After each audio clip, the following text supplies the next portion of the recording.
ಹರೇ ಕೃಷ್ಣ. ಹರೇ ಕೃಷ್ಣ. ಹೇಳಿ. ಧನ್ಯವಾದಗಳು. ಓಕೆ, ನಾವೀಗ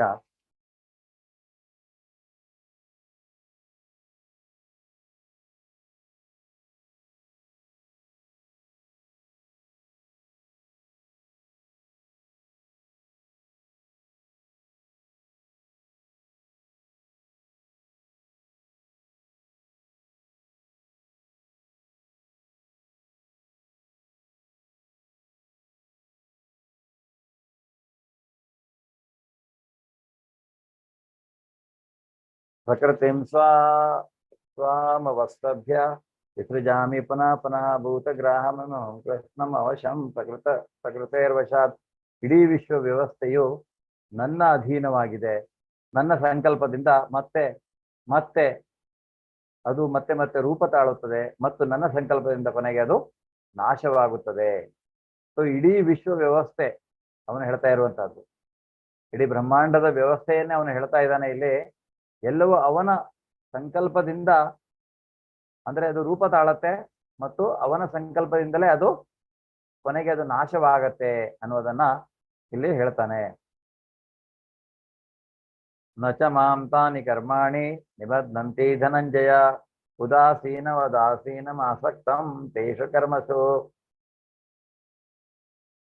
ಅಂದ್ರೆ ಧನಂಜಯನೇ, ಈ ಎಲ್ಲಾ ಕಾರ್ಯವು ನನ್ನನ್ನು ಬಂಧಿಸುವುದಿಲ್ಲ. ನಾನು ತಟಸ್ಥನಂತೆ ಕುಳಿತಿದ್ದು ಎಲ್ಲ ಐಹಿಕ ಚಟುವಟಿಕೆಗಳ ಬಗ್ಗೆ ನಿರ್ಲಿಪ್ತನಾಗಿರುತ್ತೇನೆ. ಸೊ ಅವನು ಎಲ್ಲ ಅವನ ಇಚ್ಛೆ ಮೇರೆಗೆ ನಡೀತಾ ಇರುತ್ತೆ, ಆದ್ರೆ ಅವನು ನಿರ್ಲಿಪ್ತ. ಅವನು ಈ ಒಂದು ಪ್ರಕೃತಿಗೆ ನಿಯಮಗಳು ವಿಧಿಸಿದ್ದಾನೆ, ಆ ನಿಯಮಗಳ ಪ್ರಕಾರ ಅದು ನಡೀತಾ ಇರುತ್ತೆ, ಅವನು ತಟಸ್ಥನಾಗಿರ್ತಾನೆ ಅದಕ್ಕೆ ಅನ್ನೋದನ್ನ ಇಲ್ಲಿ ಅವನು ಹೇಳ್ತಾ ಇದ್ದಾನೆ. ಸೊ ಹೇಗೆ ಸೃಷ್ಟಿಯಾಗತ್ತೆ? ಭಗವಂತನ ಮಹಾವಿಷ್ಣು ಮಹತ್ತತ್ವದಿಂದ ಅವನ ರೋಮಕೂಪಗಳಿಂದ ಬ್ರಹ್ಮಾಂಡಗಳ ಸೃಷ್ಟಿಯಾಗತ್ತೆ. ಬ್ರಹ್ಮಾಂಡಗಳ ಸೃಷ್ಟಿ ಆದ್ಮೇಲೆ ಗರ್ಭೋದಕಶಾಹಿ ವಿಷ್ಣುವಾಗಿ ಅವನೇನ್ ಮಾಡ್ತಾನೆ? ಎಲ್ಲ ಈ ಪ್ರತಿಯೊಂದು ಗ್ರಹಗಳನ್ನು ಅವನು ಪ್ರವೇಶಿಸ್ತಾನೆ. ಗ್ರಹಗಳ ಪ್ರವೇಶವಾದ್ಮೇಲೆ ಅವನು ಅಲ್ಲಿಂದ ಮತ್ತೆ ಆ ಗ್ರಹಗಳ ಈ 14 ಲೋಕಗಳು, ಹೀಗೆ ಮೇಲೆ ಬ್ರಹ್ಮಲೋಕದಿಂದ ಹಿಡಿದು ಪಾತಾಳ ಲೋಕದವರೆಗೆ, ಅದಾದ್ಮೇಲೆ ಮತ್ತೆ ಗರ್ಭೋದಕ ಕ್ಷೀರೋದಕಶಾಹಿ ವಿಷ್ಣುವಾಗಿ ಜೀವಿಗಳನ್ನ ಪ್ರವೇಶಿಸ್ತಾನೆ ಮತ್ತು ಕ್ಷೀರೋದಕಶಾಹಿ ವಿಷ್ಣುವಿನ ಅವ್ಯಕ್ತ ಸ್ವರೂಪದಲ್ಲಿ ಪರಮಾತ್ಮನ ರೂಪದಲ್ಲಿ ಅವನು ಎಲ್ಲಾ ಕಡೆ ವ್ಯಾಪಿಸಿಕೊಂಡಿರ್ತಾನೆ ಅನ್ನೋದನ್ನ ಹೇಳ್ತಾನೆ. ಮತ್ತು ಪ್ರತಿಯೊಬ್ಬರ ಹೃದಯವನ್ನು ಅವನು ಪ್ರವೇಶಿಸ್ತಾನೆ ಅನ್ನುವಂಥದ್ದು. ಆದ್ರೆ ಈ ನಿಯಮ ಇದೆ, ಆ ನಿಯಮದ ಪ್ರಕಾರ ಐಹಿಕ ಪ್ರಕೃತಿ ಅವನ ಸೃಷ್ಟಿಯ 1ನೇ 4 ಭಾಗ 1/4 ಅಂತ ಹೇಳ್ತಾರೆ. 3ನೇ 4 ಭಾಗ ಆಧ್ಯಾತ್ಮಿಕ ಪ್ರಪಂಚ ಇದೆ ಅವನ ಸೃಷ್ಟಿಯಲ್ಲಿ ಅನ್ನೋದನ್ನ ನಾವಿಲ್ಲಿ ಅಂದ್ರೆ ನಾರ್ಮಲಿ ಹೇಳತ್ತೆ ಶಾಸ್ತ್ರ.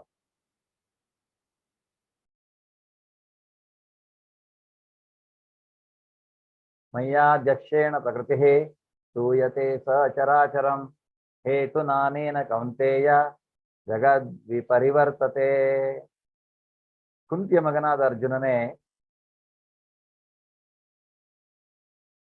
ನನ್ನ ಶಕ್ತಿಗಳಲ್ಲಿ ಒಂದಾದ ಈ ಐಹಿಕ ಪ್ರಕೃತಿಯ ಎಲ್ಲಾ ಚರಾಚರ ವಸ್ತುಗಳನ್ನು ನನ್ನ ಅಪ್ಪಣೆಯಂತೆ ಸೃಷ್ಟಿಸಿ ಚರಾಚರ ವಸ್ತುಗಳು ನನ್ನ ಅಪ್ಪಣೆಯಂತೆ ಸೃಷ್ಟಿಸಿ ಕೆಲಸ ಮಾಡುತ್ತದೆ. ಈ ಅಭಿವ್ಯಕ್ತಿಯು ಅದರ ನಿಯಮಕ್ಕೆ ಅನುಗುಣವಾಗಿ ಮತ್ತೆ ಮತ್ತೆ ಸೃಷ್ಟಿಯಾಗುತ್ತದೆ, ಮತ್ತೆ ಮತ್ತೆ ಮತ್ತು ನಾಶವಾಗುತ್ತದೆ.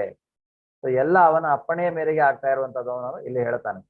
ಅದರಿಂದ ನಾವು ಮತ್ತೆ ತಿಳ್ಕೊಳ್ಬಹುದು, ಯಾಕೆಂದ್ರೆ ಅವನಿಲ್ಲದೆ ವಿಷ್ಣು, ಕೃಷ್ಣ, ನಾರಾಯಣ ಅವನಿಲ್ಲದೆ ಯಾವ ಪ್ರಪಂಚದ ಇರ್ಲಿಕ್ಕೆ ಸಾಧ್ಯವಿಲ್ಲ. ಅಂದ್ರೆ ಐಹಿಕ ಪ್ರಕೃತಿಯ ಎಲ್ಲಾ ಚರಾಚರ ವಸ್ತುಗಳನ್ನು ಅವನು ಹೇಳ್ತಾನೆ. ಪ್ರತಿಯೊಂದು ಚರ ಅಚರ ವಸ್ತುಗಳು, ಚಲಿಸುವ ವಸ್ತುಗಳು ಅಥವಾ ಚಲಿಸದೇ ಇರುವಂತಹ ಜಡ ವಸ್ತುಗಳು, ಪ್ರತಿಯೊಂದರೂ ಅವನ ಅಪ್ಪಣೆಯಂತೆ, ಅವನ ಅಪ್ಪಣೆಯ ಮೇರೆಗೆ ಅದು ಸೃಷ್ಟಿಯಾಗುತ್ತದೆ. ಈ ಸೃಷ್ಟಿಯ ಹಿಂದೆ ಏನಿದೆ ಅನ್ನೋದನ್ನ ನಾವಿಲ್ಲಿ ಅರ್ಥ ಮಾಡ್ಕೊಳ್ಳುವಂತಹ ಒಂದು ಜ್ಞಾನವನ್ನ ಭಗವಂತ ನಮಗೆ ಇಲ್ಲಿ ಕೊಡ್ತಾ ಇದ್ದಾನೆ. ಹೌದು, ಅವನ ಇಚ್ಛೆಯ ಮೇರೆಗೆ ಸೃಷ್ಟಿಯಾಗತ್ತೆ, ಅಷ್ಟೇ ಅಲ್ಲ ಅವನ ಇಚ್ಛೆಯ ಮೇರೆಗೆ ನಾಶವಾಗತ್ತೆ. ಕಾಲದ ವಿಶ್ವರೂಪ ದರ್ಶನದಲ್ಲಿ ಅವನು ಹೇಳ್ತಾನೆ, ನಾನು ಕಾಲ ಅಂತ. ಆಕ್ಚುಲಿ ಕಾಲನ ರೂಪದಲ್ಲಿ ಇರುವಂತವನು ಅವನದೇ ಆದಂತಹ, ಅವನು ಹೇಳ್ತಾನಲ್ಲ ಹೀಗೆ ಏಕಾದಶ ರುದ್ರಲ್ಲಿ ನಾನು ಶಿವ ಅಂತ. ಅವನು ಹೇಳ್ತಾನೆ ಕೃಷ್ಣ ಇದರಲ್ಲಿ ಬರುತ್ತೆ ವಿಶ್ವರೂಪ ದರ್ಶನದಲ್ಲಿ ನಾವು ಅಂದ್ರೆ 10ನೇ ಅಧ್ಯಾಯದಲ್ಲಿ ನಾಳಿನ ಅಧ್ಯಾಯದಲ್ಲಿ ಹೇಳ್ತಾನೆ. ಆಮೇಲೆ ವಿಶ್ವರೂಪ ದರ್ಶನ ಆಗತ್ತೆ ಒಂದು. ಸೊ ಅಲ್ಲಿ ಅಂದ್ರೆ ಪ್ರತಿಯೊಂದಕ್ಕೂ ಚರಾಚರ ವಸ್ತುಗಳು ಕಾಲ ಅನ್ನೋ ರೂಪದಲ್ಲಿ ಎಲ್ಲದಕ್ಕೂ ಒಂದು ಕಾಲ ಮಿತಿ ಅನ್ನುವಂತಹದ್ದಿದೆ ಇಲ್ಲಿ ಅವನ ಸೃಷ್ಟಿಗೆ. ಅವೆಲ್ಲ ಆ ಕಾಲ ಅದನ್ನ ತಿಂದುಬಿಡತ್ತೆ. ಆಮೇಲೆ ಕಾಲನ ರೂಪದಲ್ಲಿ ಅವನು ಅದನ್ನ ನಾಶವನ್ನು ಸಹಿತ ಮಾಡ್ತಾನೆ ಅನ್ನುವಂಥದ್ದನ್ನ ಪ್ರತಿಯೊಂದಕ್ಕೆ ಎಕ್ಸ್ಪೈರಿ ಡೇಟ್ ಅನ್ನೋದಿದೆ ಅನ್ನೋದನ್ನ ನಾವು ಅರ್ಥ ಮಾಡಿಕೊಳ್ಳಿಕ್ಕಿದ್ದೇವೆ. ಸೊ ಅಭಿವ್ಯಕ್ತಿ ಅದರ ನಿಯಮಕ್ಕೆ ಅನುಗುಣವಾಗಿ ಮತ್ತೆ ಮತ್ತೆ ಸೃಷ್ಟಿಯಾಗುತ್ತದೆ ಮತ್ತು ನಾಶವಾಗುತ್ತದೆ ಅದರ ನಿಯಮಕ್ಕೆ ಅನುಗುಣವಾಗಿ ಅನ್ನೋದನ್ನ ಅವನು ಇಲ್ಲಿ ಹೇಳ್ತಾ ಇದ್ದಾನೆ. ಅವಜಾನಂತಿ ಮಾಮೂಢ ಮಾನುಷೀಂ ತನುಮಾಶ್ರಿತಾಂ ಪರಂ ಭಾವಮಜಾನಂತೋ ಮಮ ಭೂತ ಮಹೇಶ್ವರ. ತುಂಬಾ ಮುಖ್ಯ. ನಿಮ್ಗೆ ಅರ್ಥ ಆಗತ್ತೆ ಯಾಕೆ ಕೆಲವರು ಭಗವಂತನನ್ನ ಅವಹೇಳನ ಮಾಡ್ತಾರೆ. ನಾನು ಮನುಷ್ಯ ರೂಪದಲ್ಲಿ ಇಳಿದು ಬಂದಾಗ ಮೂಢರು ನನ್ನನ್ನು ಅಪಹಾಸ್ಯ ಮಾಡುತ್ತಾರೆ. ಇರುವುದೆಲ್ಲದರ ಪ್ರಭು ನಾನೇ. ನನ್ನ ಈ ದಿವ್ಯ ಪ್ರಕೃತಿಯು ಅವರಿಗೆ ತಿಳಿಯದು. ಭಗವಂತನನ್ನ ಕೆಲವರು ದ್ವೇಷ ಮಾಡ್ತಾರೆ, ಕೆಲವರು ಅಪಹಾಸ್ಯ ಮಾಡ್ತಾರೆ. ಯಾಕೆಂದ್ರೆ ಅವನು ಭಗವಂತ ಅನ್ನೋದು ಅವರಿಗೆ ಗೊತ್ತೇ ಇರುವುದಿಲ್ಲ. ಎದುರಿಗೆ ಇದ್ರೂನು ದುರ್ಯೋಧನಂತವರಿಗೆ ಗೊತ್ತಿಲ್ಲ. ಅಂದ್ರೆ ಶಿಶುಪಾಲನಂತವರಿಗೆ, ಜರಾಸಂಧನಂತವರಿಗೆ ಗೊತ್ತಿಲ್ಲ, ಕೌರವರಿಗೆ ಗೊತ್ತಿಲ್ಲ. ಅವನು ಭಗವಂತ ಅಂತ ಗೊತ್ತಿದ್ದಿದ್ರೆ ಅವರು ಆತರ ಒಂದು ಯುದ್ಧದ ಪರಿಸ್ಥಿತಿಗೆ ಬರ್ತಾ ಇದ್ರೋ ಇಲ್ಲೋ. ಸೊ ಆ ರೀತಿಯಾಗಿ ಅಂದ್ರೆ ತುಂಬಾ ಜನ ಅವರನ್ನ ಮೂದಲಿಸ್ತಾರೆ ಅಂತ ಅವ್ರು ಹೇಳ್ತಾರೆ, ಅಪಹಾಸ್ಯ ಮಾಡ್ತಾರೆ. ಅವನು ಮನುಷ್ಯ ರೂಪದಲ್ಲಿ ಬಂದಾಗ, ಭಗವಂತ ಕೃಷ್ಣ ಇಲ್ಲಿ ಬಂದಾಗ ಮನುಷ್ಯ ರೂಪದಲ್ಲಿ, ಆದರೆ ಇರುವುದೆಲ್ಲದರ ಪ್ರಭು ನಾನೇ, ನನ್ನ ದಿವ್ಯ ಪ್ರಕೃತಿ ಅವರಿಗೆ ತಿಳಿಯದು ಅಂತವರಿಗೆ ತಿಳಿಯೋದಿಲ್ಲ. ಅವರಿಗೆ ಏನ್ ಕವಿದಿದೆ? ಅಜ್ಞಾನ, ಭ್ರಮೆ ಅಲ್ವಾ. ಈಗ ನಾವು ಬೇಡ್ಕೊಳ್ಳೋದೇನು? ಅಸತೋಮ ಜ್ಯೋತಿರ್ಗಮಯ, ಕತ್ತಲಿನಿಂದ ಬೆಳಕಿಗೆ, ಅಜ್ಞಾನದಿಂದ ಜ್ಞಾನದ ಕಡೆಗೆ ನಾನು ಹೋಗ್ಬೇಕು ಅನ್ನೋದನ್ನ ಭಗವಂತನಿಗೆ ನಾವು ಪ್ರಾರ್ಥನೆ ಮಾಡ್ತೇವೆ. ಸೊ ನಿಜವಾದ ಜ್ಞಾನ ಯಾವುದು? ನಿಜವಾದ ಜ್ಞಾನ ನಾನು ಯಾರು, ನಾನು ಇಲ್ಲಿ ಯಾಕೆ ಇದ್ದೇನೆ, ನಾನು ಎಲ್ಲಿಂದ ಬಂದೆ, ನಾನು ವಾಪಸ್ ಎಲ್ಲಿಗೆ ಹೋಗ್ಬೇಕು, ಈಗ ನಾನೇನ್ ಮಾಡ್ಬೇಕು ಇಲ್ಲಿದ್ದು. ಅದರಿಂದ ಅದನ್ನ ಯಾರು ಸರಿಯಾಗಿ ಅರ್ಥ ಮಾಡಿಕೊಳ್ತಾರೋ, ಯಾರು ಈ ಆತ್ಮದ ಗುಣಲಕ್ಷಣಗಳನ್ನ ತಿಳಿಯುತ್ತಾರೋ ಅವರು ಖಂಡಿತವಾಗಿಯೂ ಅವನು ಭಗವಂತನ ದಿವ್ಯ ಪ್ರಕೃತಿ ಏನು ಅನ್ನೋದು ಅವರಿಗೆ ಅರ್ಥವಾಗತ್ತೆ. ಅಂತಹ ಒಂದು ಜ್ಞಾನವನ್ನ ನಾವು ಪಡೆಯಬೇಕು. ಮೋಘಾಶ ಮೋಘ ಕರ್ಮಾಣೋ ಮೋಘ ಜ್ಞಾನ ವಿಚೇತಸಃ ಆಸುರೀಂ ಚೈವ ಪ್ರಕೃತಿ ಮೋಹಿನಿಶ್ಚಿತಃ. ಹೀಗೆ ದಿಗ್ಭ್ರಮೆಯಾದವರನ್ನು ರಾಕ್ಷಸಿ ಮತ್ತು ನಾಸ್ತಿಕ ಅಭಿಪ್ರಾಯಗಳು ಆಕರ್ಷಿಸುತ್ತವೆ. ಈ ಭ್ರಾಂತಿಯ ಸ್ಥಿತಿಯಲ್ಲಿ ಅವರ ಮುಕ್ತಿಯ ಭರವಸೆಗಳು, ಅವರ ಫಲಾಪೇಕ್ಷಿತ ಕರ್ಮಗಳು ಮತ್ತು ಅವರ ಜ್ಞಾನ ಸಂಸ್ಕಾರ ಎಲ್ಲ ಸೋತು ಹೋಗುತ್ತವೆ. ಯಾರು ದಿಗ್ಭ್ರಮೆಯಾದವರು, ಯಾರು ಭ್ರಮೆಯಲ್ಲಿ ಇರ್ತಾರೆ, ಯಾರು ಮಾಯಾವಾದಿಗಳು ಅಂತ ಕರೀತಾರೆ ಅವರನ್ನ.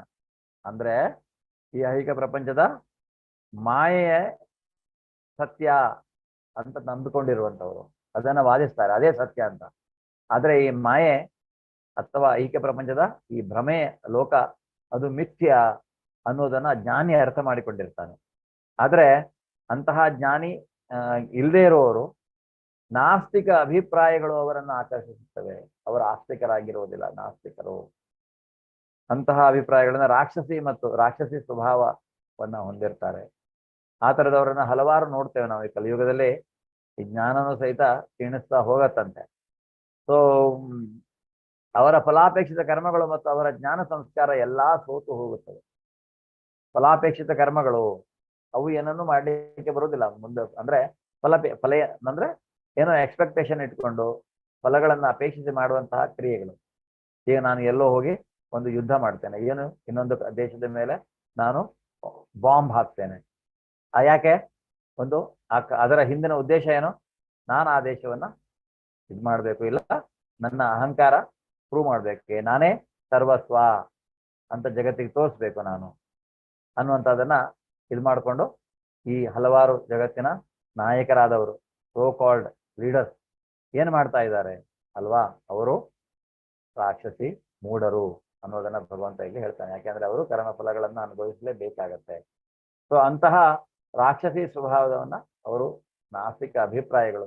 ಯಾಕೆಂದ್ರೆ ಭಗವಂತನಲ್ಲಿ ಅವರು ಶ್ರದ್ಧೆಯನ್ನ ಇಟ್ಟಿದ್ರೆ, ಸರೆಂಡರ್ ಆದ್ರೆ, ಖಂಡಿತವಾಗಿಯೂ ವಸುದೈವ ಕುಟುಂಬಕಂ ಅಂತ ನಾವು ಏನ್ ಹೇಳ್ತೇವೆ ಅಂತಹ ಒಂದು ಮೂಲ ತತ್ವವನ್ನ ಅವರು ಚೆನ್ನಾಗಿ ತಿಳಿದಿರ್ತಿದ್ರು. ಭಗವಂತನಲ್ಲಿ ಅವರ ಮನಸ್ಸಿದ್ದಿದ್ರೆ ನಾವು ಹೇಳ್ತೇವೆ ಇಡೀ ಪ್ರಪಂಚವೇ ನಮ್ಮ ಕುಟುಂಬ ಅಂತ. ಯಾಕೆ ಹೇಳ್ತೇವೆ? ಇದಕ್ಕೆ ಕಾರಣ ನಾವು ನಂಬಿರುವಂತಹ ಭಗವಂತ. ಅದರಿಂದ ಅವನು ಅಂದ್ರೆ ಅಂಥವರಿಗೆ ಮುಕ್ತಿಯ ಭರವಸೆಗಳು, ಅವರ ಫಲಾಪೇಕ್ಷೆಗಳು ಯಾವುದು ಸಹಾಯಕ್ಕೆ ಬರುವುದಿಲ್ಲ. ಅವರು ಅಧೋಗತಿಗೆ ಹೋಗ್ಬೇಕು ಅನ್ನೋದನ್ನ, ಜ್ಞಾನ ಸಂಸ್ಕಾರ ಎಲ್ಲ ಸೋತು ಹೋಗುತ್ತವೆ ಅನ್ನೋದನ್ನ ಇಲ್ಲಿ ಹೇಳ್ತಾನೆ. ಸೊ ಅದು ರಾಕ್ಷಸಿ ಸ್ವಭಾವದವರ ಕಥೆ ಆದ್ರೆ, ನಾಸ್ತಿಕರ ಮೂಢರ ಕಥೆ ಆದ್ರೆ, ದೈವಿ ಪ್ರಕೃತಿಯಲ್ಲಿ ಇರುವಂತಹವರು ಯಾರು ಜ್ಞಾನಿವಂತರು ಅವರ ಕಥೆ ಏನು ನೋಡೋಣ. ಮಹಾತ್ಮನಸ್ತು ಮಾಂ ಪಾರ್ಥ ದೈವೀಂ ಪ್ರಕೃತಮಾಶ್ರಿತಃ ಭಜನ್ ಯನನ್ಯ ಮನಸೋ ಜ್ಞಾತ್ವಾ ಭೂತಾದಿಮವ್ಯಯಂ. ಪಾರ್ಥನೆ ಭ್ರಾಂತಿಗೆ ಸಿಲುಕದ ಮಹಾತ್ಮರು ದೈವಿ ಪ್ರಕೃತಿಯ ರಕ್ಷಣೆಯಲ್ಲಿ ಇರುತ್ತಾರೆ. ಅವರಿಗೆ ನಾನು ಮೂಲನೂ ಅವ್ಯಯನೂ ಆದ ದೇವೋತ್ತಮ ಪರಮ ಪುರುಷನು ಎಂದು ಗೊತ್ತು. ಆದುದರಿಂದ ಅವರು ಭಕ್ತಿ ಸೇವೆಯಲ್ಲಿ ಸಂಪೂರ್ಣವಾಗಿ ನಿರತರಾಗಿರುತ್ತಾರೆ. ಸೊ ನಿಮಗೆ ಯಾವ ಮಹಾತ್ಮರ ಬಗ್ಗೆ ಗೊತ್ತಿದೆ? ಹರೇ ಕೃಷ್ಣ. ಮಹಾತ್ಮರು, ನಮಗೆ ಗೊತ್ತಿರುವಂತಹ ಮಹಾತ್ಮರು ಯಾರು?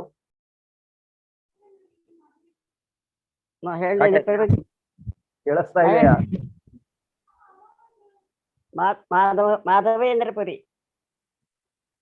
ಮಾಧವೇಂದ್ರಪುರಿ ಅವರಿಗೆ ಎಲ್ಲರಿಗೂ ಗೊತ್ತಿಲ್ವಲ್ಲ? ಇಲ್ಲಿ ನಿಮ್ಗೆ ಗೊತ್ತಿದೆ, ನೀವು ಮೊದಲು ಕ್ಲಾಸ್ ಅಟೆಂಡ್ ಮಾಡಿದರೆ ಅದಕ್ಕೆ ಗೊತ್ತಿದೆ. ಮಾತಾಜಿ ಇಲ್ಲಿ ಗೊತ್ತಿಲ್ಲದೆ ಇರೋರು ಮಹಾತ್ಮ, ಅವರಿಗೆ ಯಾವ ಮಹಾತ್ಮ ಗೊತ್ತಿದೆ ಅವ್ರು ಹೇಳ್ಬೇಕಲ್ಲ.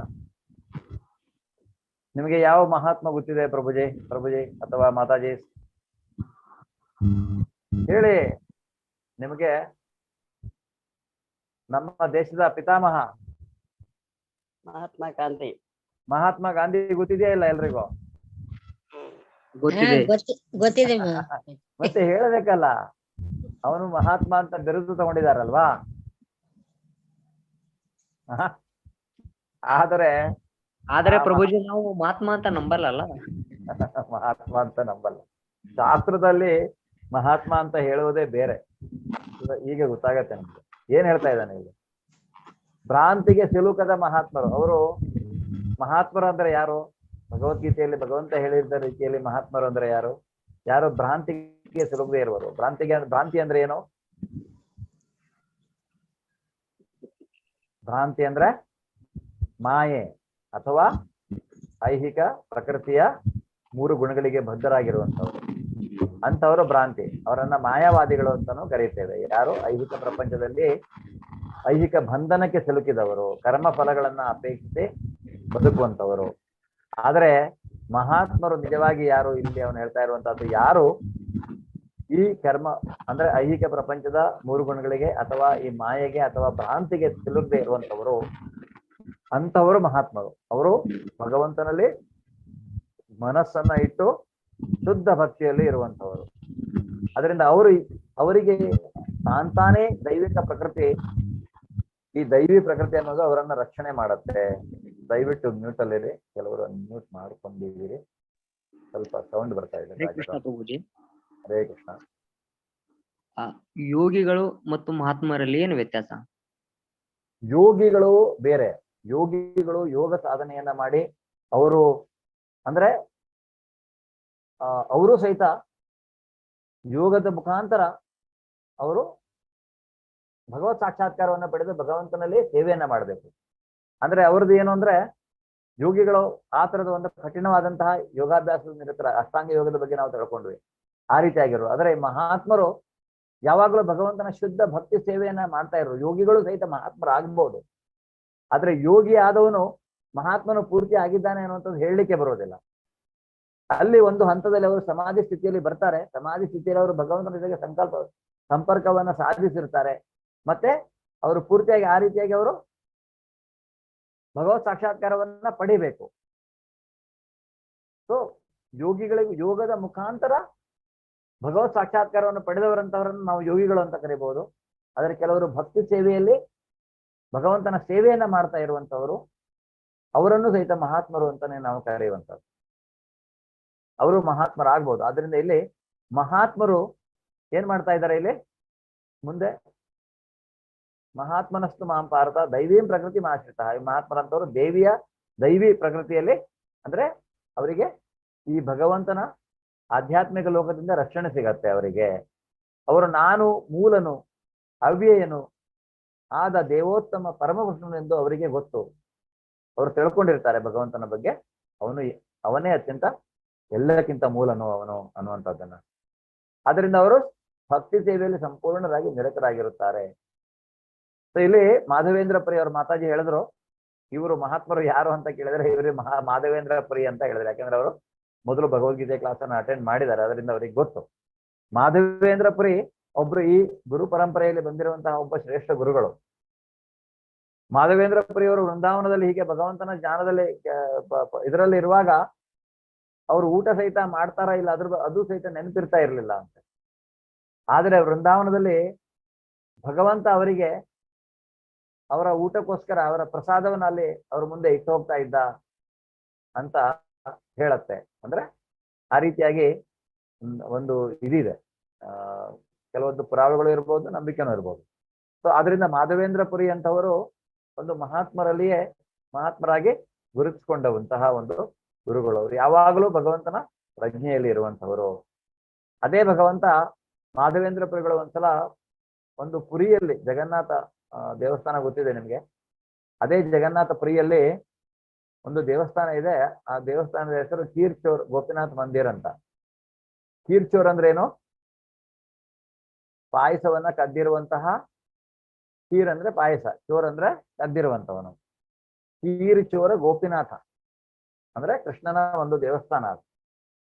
ಅಲ್ಲಿ ಮಾಧವೇಂದ್ರ ಪುರಿಗಳು ಬರ್ತಾರೆ ಅಂತ ಗೊತ್ತಾಗಿ ಅವರಿಗೋಸ್ಕರ ಪ್ರಸಾದವನ್ನ ಮೂರ್ತಿಯ ಹಿಂದ್ಗಡೆ ಭಗವಂತನೇ ಅಡಗಿಸಿಟ್ಟಿರ್ತಾನೆ ಅಂತ. ಅವ್ರು ಬಂದಾಗ ತಗೋಬೇಕು ಅಂತ. ಅವ್ರು ಬಂದ ಮೇಲೆ ಹೇಳ್ತಾನಂತೆ, ಈಗ ಮೂರ್ತಿಯ ಹಿಂದೆ ನಿಮಗೋಸ್ಕರ ಪ್ರಸಾದ ನೀವು ದಯವಿಟ್ಟು ಸ್ವೀಕರಿಸಬೇಕು ಅಂತ ಅವರಿಗೆ. ಅಂದ್ರೆ ಮೂರ್ತಿಯಿಂದ ಒಂದು ಸೌಂಡ್ ಆವಾಜ್ ಬರುತ್ತೆ, ಅದನ್ನ ಕೇಳ್ಕೊಂಡು ಅವ್ರು ತಗೊಳ್ತಾರೆ. ಆದ್ರಿಂದ ಆವತ್ತಿನಿಂದ ಆ ಗೋಪಿನಾಥ ಮಂದಿರಿಗೆ ಕೀರ್ತಿಯೋರ್ ಗೋಪಿನಾಥ ಮಂದಿರ ಅಂತ ಹೆಸರು. ಈಗಲೂ ಇದೆ ಆ ಮಂದಿರ, ನೀವು ನೋಡ್ಬೋದು ಗೂಗಲ್ ಅಲ್ಲೂ, ಕೀರ್ತಿಯೋರ್ ಗೋಪಿನಾಥ ಮಂದಿರ ಅನ್ನುವಂಥದ್ದು. ಹೀಗೆ ಯಾವಾಗಲೂ ಅವರು ದೈವಿಯ ಪ್ರಕೃತಿಯ ರಕ್ಷಣೆಯಲ್ಲಿ ಇರ್ತಾರೆ ಮಹಾತ್ಮರಾದವರು ಅನ್ನುವಂಥದ್ದು. ಸತತಂ ಕೀರ್ತಯಂತೋ ಮಾಂ ಯತಂತಶ್ಚ ದೃಢವ್ರತಾ ನಮಸ್ಯಂತಶ್ಚ ಮಾಂ ಭಕ್ತ್ಯ ನಿತ್ಯಯುಕ್ತ ಉಪಾಸತೆ.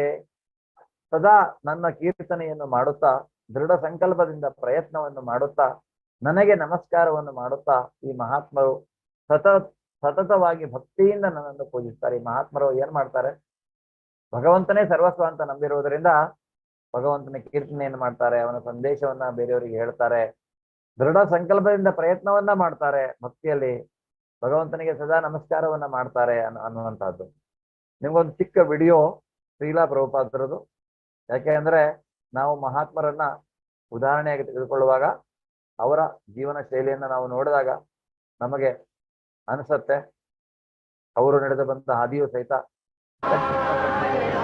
ಹೇಗೆ ಅವರು ತಮ್ಮನ್ನು ತಾವು ತೊಡಗಿಸಿಕೊಂಡಿದ್ರು, ಮತ್ತೆ ಜಗತ್ತಿಗೆ ಇಂತಹ ಒಂದು ಭಗವಂತನ ಕುರಿತಾಗಿ ಸದಾ ಭಗವಂತನಿಗೆ ಧ್ಯಾನ ಮಾಡ್ತಾ ಭಗವಂತನ ಪ್ರಜ್ಞೆಯಲ್ಲೇ ಇರ್ಲಿಕ್ಕೋಸ್ಕರ ಭಕ್ತರಿಗೋಸ್ಕರ ಇಂತಹ ಒಂದು ಸಂಸ್ಥೆಯನ್ನು ಅವರು ಹುಟ್ಟು ಹಾಕಿದ್ದಾರೆ. ಹರೇ ಕೃಷ್ಣ. ಸೊ ಇಸ್ಕಾನ್ ನಲ್ಲಿ ಅಂದ್ರೆ ನಾರ್ಮಲಿ ಎಲ್ಲವೂ ಶಾಸ್ತ್ರದ ಪ್ರಕಾರನೇ ಆಗತ್ತೆ. ಬೆಳಗ್ಗೆ 4-4:30 ಗಂಟೆಗೆ ಬೆಳಗ್ಗೆ ಪೂಜೆ ಆಗತ್ತೆ, ಸತ್ಸಂಗ ಆಗತ್ತೆ, ಭಜನೆ ಆಗತ್ತೆ, ಭಾಗವತ ಕ್ಲಾಸ್ಗಳಾಗ್ತವೆ, ಭಗವದ್ಗೀತೆಯ ಕ್ಲಾಸ್ಗಳಾಗ್ತವೆ, ಮತ್ತೆ ಈಶೋಪನಿಷತ್ ಪುರಾಣಗಳ ಕೆಲವು ಆಧಾರದ ಕ್ಲಾಸ್ಗಳಾಗತ್ತೆ.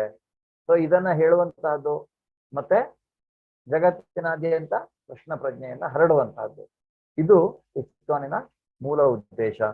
ಭಗವದ್ಗೀತೆ ಇದ್ರು ಅಂದ್ರೆ ಅವರು ಪ್ರಭುಪಾದರು ಹೇಳ್ತಾರೆ, ನಾವು ಯಾರಿಗೋಸ್ಕರನೂ ಕಾಂಪ್ರಮೈಸ್ ಆಗೋದು ಬೇಡ.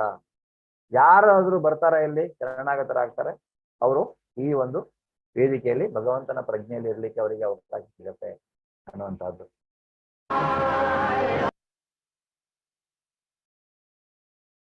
ಪಿತಾಮಹಸ್ಯ ಜಗತೋ ಮಾತಾ ದಾತಾ ಪಿತಾಮಹ ವೇದ್ಯಂ ಪವಿತ್ರಂ ಓಂಕಾರ ರುಕ್ತಾಮ ಯಜುರೇವಚ. ನಾನು ವಿಶ್ವದ ತಂದೆ, ತಾಯಿ, ಆಧಾರ ಮತ್ತು ಪಿತಾಮಹ. ನಾನು ಜ್ಞಾನದ ಗುರಿ, ಪವಿತ್ರೀಕರಿಸುವವನು. ಓಂಕಾರ ನಾನೇ, ಋಗ್ ಸಾಮ ಮತ್ತು ಯಜುರ್ವೇದಗಳು ನಾನೇ, ಋಗ್ ಸಾಮ ಮತ್ತು ಯಜುರ್ವೇದಗಳು. ಸೊ ಎಲ್ಲವೂ ನಾನೇ ಅನ್ನೋದನ್ನ ಇಲ್ಲಿ ಮತ್ತೆ ಹೇಳ್ತಾ ಇದ್ದಾನೆ. ಏನ್ ಹೇಳ್ತಾ ಇದ್ದಾನೆ ಅವನು? ವಿಶ್ವದ ತಂದೆ ತಾಯಿ ಪಿತಾಮಹ, ಅವನನ್ನ ಕೃಷ್ಣನನ್ನ ನಾವು ಪಿತಾಮಹ ಅಂದ್ರೆ ಆ ಬ್ರಹ್ಮನಿಗೆ ಹೇಳ್ತೇವೆ, ಇವನನ್ನ ಪ್ರಪಿತಾಮಹ ಅಂತ ಕರೀತಾರೆ, ಬ್ರಹ್ಮನ ತಂದೆ ಅಂತ ಭಗವಂತ ಕೃಷ್ಣ. ಸೊ ಬ್ರಹ್ಮನ ತಂದೆ ಅಂದ್ರೆ ನಾನು ಜ್ಞಾನದ ಗುರಿ, ಅಂದ್ರೆ ನೀವು ಯಾವುದೇ ಜ್ಞಾನವನ್ನ ತೆಗೆದುಕೊಳ್ಳಿ, ಆ ಜ್ಞಾನದ ಪರಿಪೂರ್ಣವಾಗಿ ನಾವು ಜ್ಞಾನವನ್ನ ಅರಿತುಕೊಳ್ಬೇಕಂದ್ರೆ ಭಗವಂತನನ್ನ ಅರಿತುಕೊಳ್ಬೇಕು. ಆಗ ತಾನೇ ನಾವು ಯಾವುದೇ ಜ್ಞಾನವನ್ನ ಪೂರ್ತಿಯಾಗಿ ಅರಿತುಕೊಂಡ ಹಾಗೆ. ಆದ್ರಿಂದ ನಿಜವಾದ ಜ್ಞಾನದ ಗುರಿ ಶ್ರೀಕೃಷ್ಣ. ಮತ್ತೆ ಎಲ್ಲವನ್ನ ಪವಿತ್ರೀಕರಿಸುವವನು ಅವನು. ಯಾಕೆಂದ್ರೆ ನಾವು ಎಷ್ಟು ಅಪವಿತ್ರರಾಗಿರ್ತೇವೆ ಇಲ್ಲಿ ಐಹಿಕ ಬಂಧನದಲ್ಲಿ,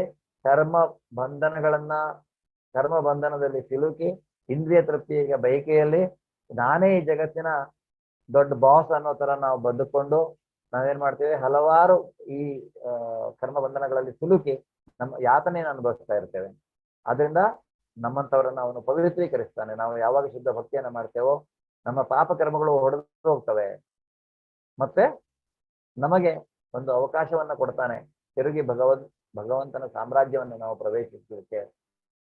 ಆದ್ರಿಂದ ಭಕ್ತಿಯನ್ನ ಓಂಕಾರ ಮತ್ತೆ ಎಲ್ಲಾ ವೇದಗಳು ನಾನೇ, ವೇದಾಂತದ ಕರ್ತೃ ನಾನು ಅಂತ ಮುಂದೆ ಹೇಳ್ತಾನೆ. ಗತಿರ್ಭರ್ತ ಪ್ರಭುಸ್ತ ಶ್ರೀನಿವಾಸಂ ಶರಣಂ ಸೃಹತ್ ಪ್ರಭವ ಪ್ರಳಯ ಸ್ಥಾನಂ ನಿಧಾನಂ ಬೀಜಮವ್ಯಯಂ. ನಾನೇ ಗುರಿಯು, ನಾನೇ ಪೋಷಿಸುವವನು, ನಾನೇ ಯಜಮಾನನು, ನಾನೇ ಸಾಕ್ಷಿ, ನಾನೇ ನಿವಾಸ, ನಾನೇ ಆಶ್ರಯ, ನಾನೇ ಅತ್ಯಂತ ಆಪ್ತ ಗೆಳೆಯ, ನಾನೇ ಸೃಷ್ಟಿ, ನಾನೇ ಪ್ರಳಯ, ನಾನೇ ಎಲ್ಲಕ್ಕೂ ಆಧಾರ, ನಾನೇ ವಿಶ್ರಾಂತಿ ತಾಣ, ನಾನೇ ಶಾಶ್ವತ ಬೀಜ. ಇದನ್ನ ಕೇಳಿದ ಮೇಲೆ ಮತ್ತೆ ಏನು ನಮಗೆ ಅರ್ಥ ಮಾಡ್ಕೊಳ್ಳುವಂತಹದ್ದಿಲ್ಲ ಅಂತ. ಅದಕ್ಕಾಗಿ ಅವನು ಹೇಳ್ತಾನೆ ಇದು ಗುಹ್ಯತಮವಾದಂತಹ ಜ್ಞಾನ ಅನ್ನುವಂಥದ್ದನ್ನು. ಸೊ ನಮ್ಮ ನಿಜವಾದ ಗುರಿ ಭಗವಂತ ಕೃಷ್ಣ. ಎಲ್ಲವನ್ನ ಪೋಷಿಸುವವನು ಅವನು, ಅಷ್ಟೇ ಅಲ್ಲ ಎಲ್ಲದರ ಯಜಮಾನ ಅವನು, ಎಲ್ಲದಕ್ಕೂ ಸಾಕ್ಷಿ.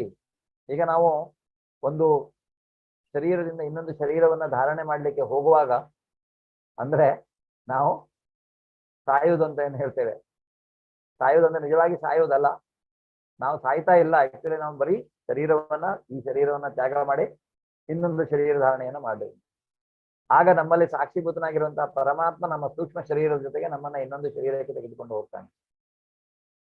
ನಮ್ಮ ಸೂಕ್ಷ್ಮ ಶರೀರ, ಮನಸ್ಸು, ಬುದ್ಧಿ, ಅಹಂಕಾರ, ಇದರ ಜೊತೆಗೆ ಆ ಪರಮಾತ್ಮ ಇನ್ನೊಂದು ಶರೀರವನ್ನ ಪ್ರವೇಶಿಸಬೇಕಾಗುತ್ತೆ. ಅದರಿಂದ ಅವನೇ ಸಾಕ್ಷಿ. ಅದಕ್ಕೆ ಹೇಳ್ತಾರೆ ನಾನೇ ಸಾಕ್ಷಿ, ನಾನೇ ನಿವಾಸ. ಸೊ ಯಾರಿಗೂ ನಾವು ಅದಕ್ಕಾಗಿ ಯಾವಾಗ್ಲೂ ಹೇಳೋದು ಮನಸ್ಸಾಕ್ಷಿಯಾಗಿ ಹೇಳೋ. ಮನಸ್ಸು ಅನ್ನುವಂತಹದ್ದೇ ಅದು ಪೂರ್ತಿಯಾಗಿ ಅಂತರೇಂದ್ರಿಯ. ಯಾಕೆಂದ್ರೆ ಆ ಮನಸ್ಸು ಅಲ್ಲಿ ಭಗವಂತನಿಗೆ ಪೂರ್ತಿಯಾಗಿ ಗೊತ್ತಿರತ್ತೆ. ಸೊ ನಾನೇ ಆಶ್ರಯ, ಕಟ್ಟ ಕಡೆಯ ಆಶ್ರಯ ಅವನು. ಯಾಕೆಂದ್ರೆ ನಮಗೆ ನಿಜವಾಗಿ ಹೋಗ್ಬೇಕಾದ್ರೆ ನಾವು ವೈಕುಂಠಕ್ಕೆ ನಾವು ಹೋಗ್ಬೇಕು. ಅದು ನಮ್ಮ ನಿಜವಾದ ಆಶ್ರಯ ತಾಣ. ನಾವು ಅಲ್ಲಿ ಹೋದ್ರೆ ವಾಪಸ್ ಬರೋದಿಲ್ಲ. ಅದರಿಂದ ಅವನು ಅತ್ಯಂತ ಆಪ್ತ ಗೆಳೆಯನೂ ಅವನೇ ಅನ್ನುವಂಥದ್ದನ್ನು ಇಲ್ಲಿ ಹೇಳ್ತಾನೆ. ನಾನೇ ಸೃಷ್ಟಿ, ನಾನೇ ಪ್ರಳಯ, ಮತ್ತೆ ನಾನೇ ಎಲ್ಲಕ್ಕೂ ಆಧಾರ. ಅವನಿಲ್ಲದೆ ಯಾವುದೂ ಇರ್ಲಿಕ್ಕೆ ಸಾಧ್ಯವೇ ಇಲ್ಲ. ಈಗ ಇಷ್ಟು ಗೊತ್ತಾದ್ಮೇಲೆ ನಮಗೆ ಕ್ಲಿಯರ್ ಜ್ಞಾನ ಇದೆ.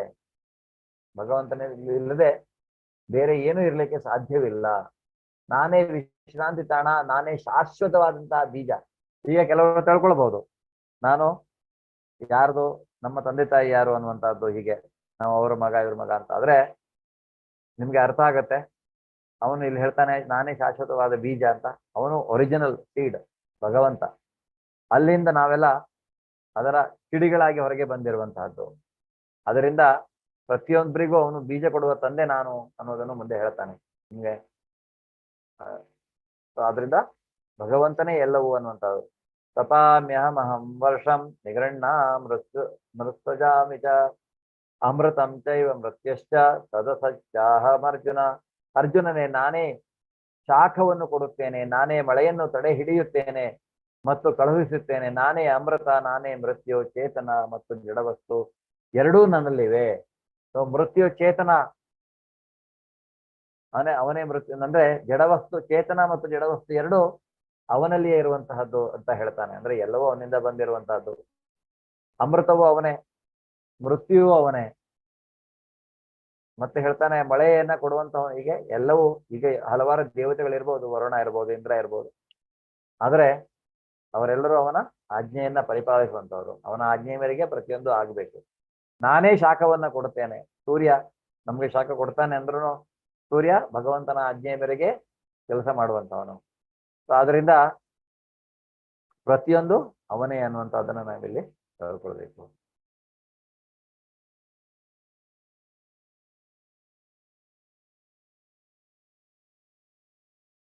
ತ್ರೈವಿದ್ಯಾ ಮಾಂ ಸೋಮಪೂತ ಪಾಪ ಯಜ್ಞೈರಿಶ್ವಾ ಸ್ವರ್ಗತಿಂ ಪ್ರಾರ್ಥಯಂತೆ ತೇ ಪುಣ್ಯಮಾಸಾದ್ಯ ಸುರೇಂದ್ರ ಲೋಕಂ ಅಶ್ನಂತಿ ದಿವ್ಯಾನ್ ದಿವಿದೇವ ಭೋಗಾನ್. ಈಗ ನೀವು ಕೆಲವರು ಹೇಳ್ಬೋದು, ನಾನು ಪುಣ್ಯ ಮಾಡ್ತೇನೆ, ಸ್ವರ್ಗಕ್ಕೆ ಹೋಗ್ತೇನೆ. ಆದ್ರೆ ಸ್ವರ್ಗ ಶಾಶ್ವತವೇ? ಅದು ಅಲ್ಲ. ಈ ಶ್ಲೋಕದಿಂದ ನಿಮ್ಗೆ ಗೊತ್ತಾಗತ್ತೆ. ವೇದಗಳನ್ನು ಅಭ್ಯಾಸ ಮಾಡಿ ಸೋಮರಸವನ್ನು ಪಾನ ಮಾಡಿ ಸ್ವರ್ಗ ಲೋಕಗಳನ್ನು ಅರಸುವವರು ಪರೋಕ್ಷವಾಗಿ ನನ್ನನ್ನು ಪೂಜಿಸುತ್ತಾರೆ. ಪಾಪ ಪ್ರತಿಕ್ರಿಯೆಗಳಿಂದ ಬಿಡುಗಡೆಯಾಗಿ ಪರಿಶುದ್ಧರಾಗಿ ಅವರು ಪುಣ್ಯ ಸ್ವರ್ಗಲೋಕದಲ್ಲಿ ಹುಟ್ಟುತ್ತಾರೆ. ಅಲ್ಲಿ ಸ್ವರ್ಗ ಸುಖವನ್ನು ಸವಿಯುತ್ತಾರೆ. ಸೊ ಪುಣ್ಯ ಮಾಡುವುದರಿಂದ, ಅಂದ್ರೆ ವೇದಗಳನ್ನ ಅಭ್ಯಾಸ ಮಾಡಿ, ವೇದಗಳನ್ನ ಕೆಲವರು ತಿಳ್ಕೊಂಡು ಅದರ ಅರ್ಥ ಮಾಡಿಕೊಂಡು, ಅಂದ್ರೆ ಅದನ್ನ ಸೋಮರಸವನ್ನ ಪಾನ ಮಾಡಿ, ಕೆಲವರು ಸೋಮರಸವನ್ನ ಅಂದ್ರೆ ಅಮೃತವನ್ನ ಕುಡಿದವರಂತವ್ರು, ಸ್ವರ್ಗ ಲೋಕಗಳನ್ನು ಅರಸುವವರು, ಅಂದ್ರೆ ಅವರು ಪರೋಕ್ಷವಾಗಿ, ಡೈರೆಕ್ಟ್ ಆಗಿ ಪೂಜೆ ಮಾಡದೇ ಇದ್ರು ಇಂಡೈರೆಕ್ಟ್ ಆಗಿ ನಾವು ಅವನನ್ನೇ ಪೂಜೆ ಮಾಡುವಂತದ್ದು ಪರೋಕ್ಷವಾಗಿ ಅಂತ ಹೇಳ್ತಾನೆ. ಮತ್ತೆ ಪಾಪ ಪ್ರತಿಕ್ರಿಯೆಯಿಂದ ಯಾವಾಗ ನಾವು ಬಿಡುಗಡೆ ಆಗ್ತೇವೆ, ಮತ್ತೆ ಆವಾಗ ನಾವು ಪರಿಶುದ್ಧರಾಗುವಂತಹದ್ದು. ಪಾಪಗಳು ಹೋದ ನಂತರ ನಾವು ಪರಿಶುದ್ಧರೇ, ಆದರೆ ಆಗ ನಾವೇನ್ ಮಾಡ್ತೇವೆ, ಸ್ವರ್ಗಲೋಕಕ್ಕೆ ಹೋಗ್ತೇವೆ. ಪುಣ್ಯ ಸ್ವರ್ಗಲೋಕದಲ್ಲಿ ಅವರು ಹುಟ್ಟುತ್ತಾರೆ ಅನ್ನೋದನ್ನ ಅಲ್ಲಿ ಹೇಳ್ತಾನೆ. ಅಲ್ಲಿ ಸ್ವರ್ಗ ಸುಖವನ್ನ ಅವರು ಸವಿಯುತ್ತಾರೆ. ಅತ್ಯಂತ ಯಾವುದೇ ರೀತಿಯಾದ ದುಃಖ ಇಲ್ಲ ಅಲ್ಲಿ ಸ್ವರ್ಗದಲ್ಲಿ. ಆದ್ರೆ ಅದು ಶಾಶ್ವತವಾದದಲ್ಲ ಅನ್ನುವಂಥದ್ದನ್ನ ನಾವು ಮುಂದೆ ಹೇಳ್ತಾನೆ ನೋಡಿ. ಏತಂ ಭುಕ್ತ್ವಾ ಸ್ವರ್ಗಲೋಕಂ ವಿಶಾಲಂ ಕ್ಷೀಣೆ ಪುಣ್ಯೆ ಮರ್ತ್ಯಲೋಕಂ ವಿಶಂತಿ ಏವಂ ತ್ರಯೀ ಧರ್ಮಮನು ಪ್ರಪನ್ನ ಯಥಾಗತಂ ಕಾಮ ಕಾಮ ಲಭಂತೆ. ಅಂದ್ರೆ ಹೀಗೆ ಅವರು ಸ್ವರ್ಗಲೋಕದ ಅಪಾರವಾದ ಇಂದ್ರಿಯ ಭೋಗವನ್ನ ಸವಿದು ತಮ್ಮ ಪುಣ್ಯ ಕಾರ್ಯಗಳ ಫಲಗಳು ಕ್ಷಯಿಸಿದ ನಂತರ ಈ ಮರ್ತ್ಯ ಲೋಕಕ್ಕೆ ಹಿಂತಿರುಗುತ್ತಾರೆ. ಹೀಗೆ 3 ವೇದಗಳ ತತ್ವಗಳ ಅನುಸರಣೆಯಿಂದ ಇಂದ್ರಿಯ ಸುಖವಷ್ಟನ್ನೇ ಅರಸುವವರು ಮತ್ತೆ ಮತ್ತೆ ಹುಟ್ಟಿ ಸಾಯುವುದಷ್ಟನ್ನೇ ಸಾಧಿಸುತ್ತಾರೆ. ಈಗ 3 ವೇದಗಳ ತತ್ವಗಳ ಅನುಸರಣೆ ಅಂತ ಋಗ್ವೇದ, ಯಜುರ್ವೇದ, ಸಾಮವೇದ, ಅಥರ್ವವೇದ, ಇನ್ನೊಂದು ಶಾಖೆ ಅದರದ್ದು. ಆದರೆ ಸೊ ಈ 3 ವೇದಗಳ ಅರಿತುಕೊಂಡು ಅದರನ್ನ ಅನುಸರಣೆ ಮಾಡಿ ಬರೀ ಇಂದ್ರಿಯ ತೃಪ್ತಿಯನ್ನೇ ಬಯಸುವವರು ಏನ್ ಮಾಡ್ತಾರೆ, ಅವರು ಮತ್ತೆ ಸ್ವರ್ಗಕ್ಕೆ ಹೋದರೂ ಸಹಿತ ಅಲ್ಲಿ ಪುಣ್ಯ ಕ್ಷೀಣಿಸಿದ ನಂತರ ಮತ್ತೆ ಅವರು ಮತ್ತೆ ಮೃತ್ಯು ಲೋಕಕ್ಕೆ, ಕ್ಷೀಣೆ ಪುಣ್ಯ ಮೃತ್ಯುಲೋಕ ವಿಶಂತಿ, ಅಂದ್ರೆ ಪುಣ್ಯ ಕ್ಷೀಣಿಸಿದ ನಂತರ ಅವರು ಮತ್ತೆ ಮೃತ್ಯು ಲೋಕಕ್ಕೆ ಬರಬೇಕಾಗತ್ತೆ. ಅಂದ್ರೆ ನಿಜವಾಗಿ ಉದ್ದೇಶ ಏನಿರಬೇಕು, ಭಕ್ತಿಯನ್ನ ಮಾಡಿಕೊಂಡು ಭಗವಂತನ ಸಾಕ್ಷಾತ್ಕಾರದ ಉದ್ದೇಶವಾಗಿರಬೇಕು. ಬರೀ ಇಂದ್ರಿಯ ತೃಪ್ತಿ ಆದ್ರೆ ಪುಣ್ಯ ಕ್ಷೀಣಿಸಿದ ನಂತರ ಅವರು ಮತ್ತೆ ತಿರ್ಗಾ ಬರಬೇಕು, ಮತ್ತೆ ಮೃತ್ಯು ಲೋಕದಲ್ಲಿ ಹುಟ್ಟಬೇಕು. ಅದರಿಂದ ಈ ಸ್ವರ್ಗಲೋಕ ಅನ್ನುವಂತಹದ್ದು ಶಾಶ್ವತವಾದಂತಹ ಲೋಕ ಅಲ್ಲ. ನಮಗೆ ನಿಜವಾದ ಲೋಕ, ಶಾಶ್ವತವಾದಂತಹ ಲೋಕ ಅದು ಈ ಐಹಿಕ ಪ್ರಪಂಚದ ಹೊರಗೆ ಇರುವಂತಹದ್ದು. ಅನನ್ಯಾಶ್ಚಿಂತಯಂತೋ ಮಾಂ ಯೇ ಜನಾ ಪರಿಪಾಸತೆ ತೇಷಾಂ ನಿತ್ಯಾಭಿಯುಕ್ತಾನಾಂ ಯೋಗಕ್ಷೇಮಂ ವಹಾಮ್ಯಹಂ. ಅನ್ಯ ಚಿಂತೆ ಇಲ್ಲದೆ ಒಂದೇ ಮನಸ್ಸಿನಿಂದ ನನ್ನನ್ನು ಪೂಜಿಸುತ್ತಾ ನನ್ನ ದಿವ್ಯ ರೂಪವನ್ನು ಧ್ಯಾನಿಸುವವರು ಯಾರು, ಅವರಿಗೆ ನಾನು ಇಲ್ಲದನ್ನ ಕೊಡುತ್ತೇನೆ ಮತ್ತು ಇರುವುದನ್ನು ಕಾಪಾಡುತ್ತೇನೆ. ಅತ್ಯಂತ ಮುಖ್ಯವಾದಂತಹ ಶ್ಲೋಕ.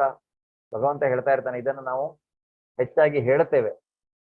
ಅಂದ್ರೆ ಅನನ್ಯಾಶ್ಚಿಂತೆಯಂತೋಮ ಯೇ ಜನಾ ಪರಿಪಾಸತೆ, ಅಂದ್ರೆ ಯಾವುದೇ ಅನ್ಯ ಚಿಂತೆ ಇಲ್ಲದೆ ಒಂದೇ ಮನಸ್ಸಿನಿಂದ ನಾವು ಭಗವಂತನನ್ನ ಪೂಜಿಸುವುದರಿಂದ, ಅವನ ದಿವ್ಯ ರೂಪವನ್ನು ಧ್ಯಾನಿಸುವುದರಿಂದ ಅವನು ಇಲ್ಲದನ್ನ ಕೊಡ್ತೇನೆ ಮತ್ತೆ ಇರುವುದನ್ನ ಕಾಪಾಡ್ತೇನೆ. ಅದರಿಂದ ಯಾವುದೇ ಚಿಂತೆ ಬೇಡ, ನಮಗೆ ಯಾವುದೇ ಚಿಂತೆ ಬೇಡ.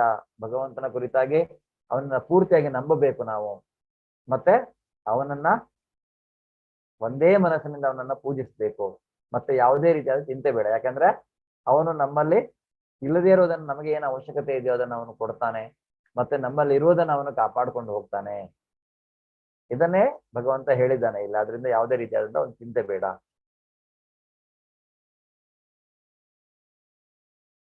ಏಪ್ಯನ್ಯ ದೇವತಾ ಭಕ್ತ್ಯ ಯಜಂತೆ ಶ್ರದ್ಧಯಾನ್ವಿತಾಃ ತೇಪಿ ಮಾಮೇವ ಕೌಂತೆಯ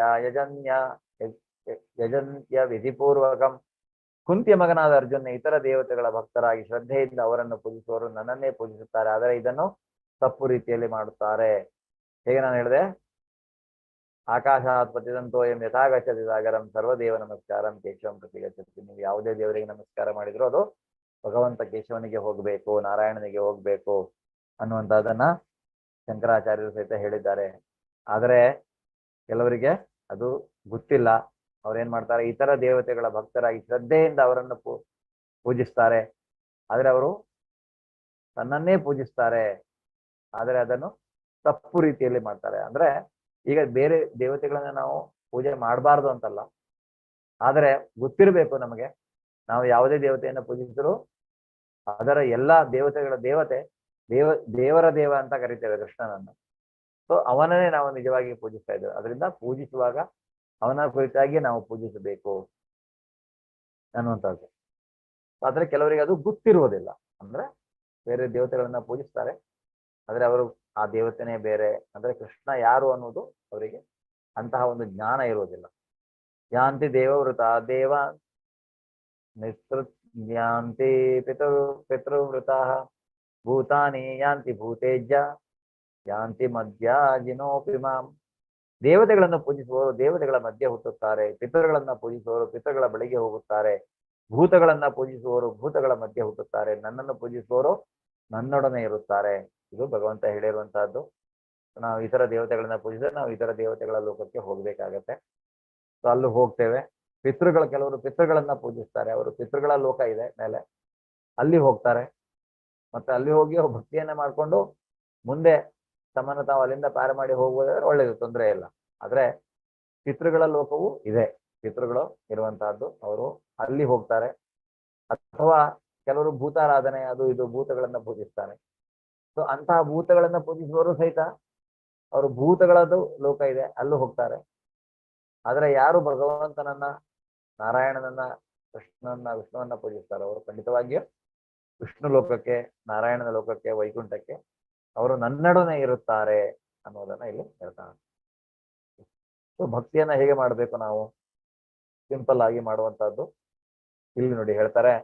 ಪತ್ರಂ ಪುಷ್ಪಂ ಫಲಂ ತೋಯಂ ಯೋ ಮೇ ಭಕ್ತ್ಯಾ ಪ್ರಯಚ್ಛತಿ ತದಹಂ ಭಕ್ತ್ಯುಪಹೃತಂ ಅಶ್ನಾಮಿ ಪ್ರಯತಾತ್ಮನ.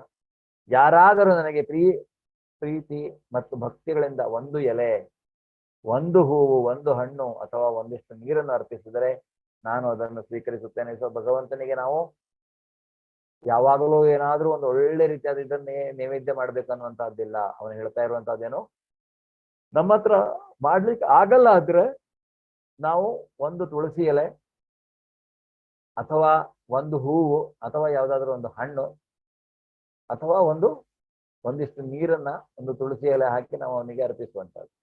ಇಷ್ಟು ಮಾಡಿದ್ರು ಸಾಕು, ಅವನು ಅದನ್ನ ಸ್ವೀಕಾರ ಮಾಡ್ತಾನೆ. ಭಕ್ತಿ ಮಾಡ್ಬೇಕಂದ್ರೆ ಭಗವಂತನಿಗೆ ನಾವೇನಾದ್ರೂ ನೈವೇದ್ಯ ಮಾಡಬೇಕು, ಪ್ರಸಾದ ರೂಪದಲ್ಲಿ ಏನಾದ್ರೂ ಸ್ವೀಕಾರ ಮಾಡ್ಬೇಕಂದ್ರೆ, ಹಾಗಂತ ನಮ್ಮ ಹತ್ರ ಇಲ್ಲ ಮಾಡುವ ಕೆಪಾಸಿಟಿ ಇದ್ರೆ ನಾವು ಎಲ್ಲವನ್ನ ಅವನಿಗೋಸ್ಕರ ಮಾಡಬೇಕು. ಅಂದ್ರೆ ಈಗ ನಾವು ಬರೀ ಅವನು ಹೇಳಿದ್ದಾನೆ ಇಷ್ಟೇ ಮಾಡಿದ್ರೆ ಸಾಕು ಅಂತ ನಾವು ಆ ತರ ಎಲ್ಲ ಮಾಡಬಾರ್ದು. ನಮ್ಮ ಹತ್ರ ಕೆಪಾಸಿಟಿ ಇದ್ರೆ ಖಂಡಿತವಾಗಿ ನಾವು ಭಗವಂತನಿಗೆ ಭೋಗವನ್ನು ಅರ್ಪಿಸಿ ಪ್ರಸಾದವಾಗಿ ನಾವು ಸ್ವೀಕಾರ ಮಾಡ್ಬೇಕಾದನ್ನು. ಅಂದ್ರೆ ಅದು ಅವನಿಗೆ ಫಸ್ಟ್ ಸೇರಬೇಕಾದದ್ದು. ಅವನು ತಕೊಂಡ್ಮೇಲೆ ನಮಗೆ ಅದು ಶೇಷ ಭಾಗ, ಯಜ್ಞದ ಶೇಷ ಅಂತ ನಾವು ಹೇಳ್ತೇವೆ. ಯಜ್ಞದ ಶೇಷವನ್ನು ಅವರು ನಾವು ಊಟ ಮಾಡ್ತೇವೆ ಅಂತ ಯಾರು ಭಕ್ತರಾದವರು. ಸೊ ಆದ್ರಿಂದ ಭಗವಂತನಿಗೆ ನಾವು ಅರ್ಪಿಸಬೇಕು. ಏನೇ ಮಾಡಿದ್ರು ಅವನಿಗೆ ಅರ್ಪಿಸಿ ನಾವು ಅದನ್ನ ಪ್ರಸಾದ ರೂಪದಲ್ಲಿ ಸ್ವೀಕಾರ ಮಾಡಬೇಕು.